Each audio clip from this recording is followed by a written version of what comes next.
Hi guys, this is kind of the after, the morning after the debates.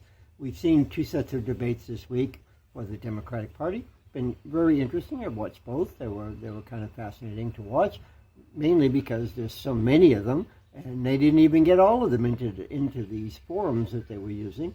They got 10 each, and it would have been really nice if it was like only 5 each, because it would have been a lot easier to listen to the various different people. Because the 10 people on stage, if we look at the 10 people that were kind of on there, that each night there were probably 2 to 4 that are really competitors, that are going to be in the mix at the end, whether that's, Elizabeth Warren, Bernie Sanders, the vice president, Kamala Harris. I mean, there's a whole bunch of them in there that are really solid, really smart people that are probably well tuned to be in this mix. And there's a lot of people that would like to be there. One of the really interesting guys that's kind of an up-and-comer is the young mayor, Mr. Buttigieg. He's actually very, very, very good. He's articulate. He understands. He's been a military person. He's been, a mayor of a city. He has gone through, kind of the process of running an administration.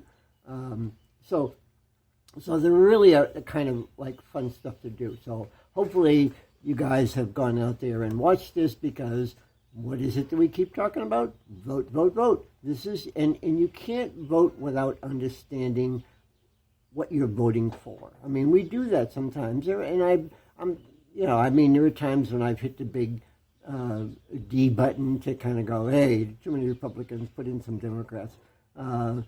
It's very difficult. We have the saddest thing that I see at the moment, and I'll forgive everybody for listening to me at this point, that we have some 3 or 4 really, really smart women that are out there ready to be the president.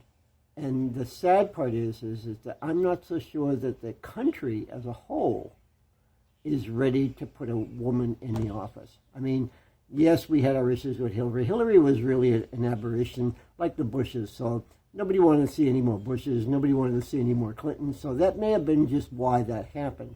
But the question is that when you come down to the point of, in fact, actually probably one of the best candidates I can think of would be Kamala Harris, because she's a wonderful senator, black lady, smart, really tuned in. She was a prosecutor in California, so she's really a very, very savvy lady.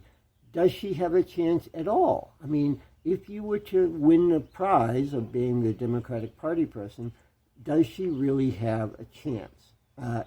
And I don't know, I would say I would hope she does, but maybe she won't. That is the Democratic Party focusing so much on people like Mr. Biden. So Mr. Biden, he's there, he's a guy, he could beat Trump, because everybody is kind of halfway. If you listen to the debates, there was some issues about, maybe we should be just having some guy that can beat Trump. Now, the Democratic Party lost their superdelegates, which is actually what screwed up the last time around. We have Trump because the superdelegates pushed Bernie into the ground. Mr. Biden and Mr. Sanders are very smart, articulate guys who have a very good handle, given their age and their kind of experiences that have come down the pipe with them. So they're good people, and they have good ideas and so on and so forth. But should they be the president? Well, there's a part of the world that would say, well, yes, they have the experience, they've been there, they know what to do. And the other part of it is there are a whole group of people that are going, wait a minute, traditional politics as we see it today really doesn't reflect on what really is important. And one of the things I thought was Kamala Harris was one of the best cuts, and if everybody's watching news, you've already seen the cut, which is everybody is kind of like yelling and screaming at each other, and she kind of held everybody up and went, stop this. This is not a food fight. We're trying to figure out how to get food on the table. And she really had that point well taken.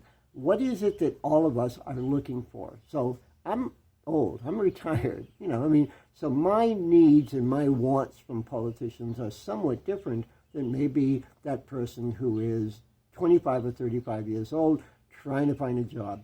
So the question is how do we get jobs to those people? How do we give them a life where they can have a family, they can have children, they can actually put food on the table? We're not talking about the folks at the other end of the pile. Now, don't get me wrong. There's a lot of folks in my family, I have them, that are doing very well. They have good jobs, they're solid, they're going along in their life at the same time. But there's a huge amount of people at the bottom end of the pile that still aren't doing very well. They're not getting good wages. They're not, having money that they can put towards doing something special. Maybe even the issues about how could you go to school and take on the debt that is going to schools is going to be like. Maybe we need to look at those issues. Healthcare. It's a case of how many people can afford to go to the emergency room. Even if you have a health plan, sometimes those copays are just horrible, just hugely.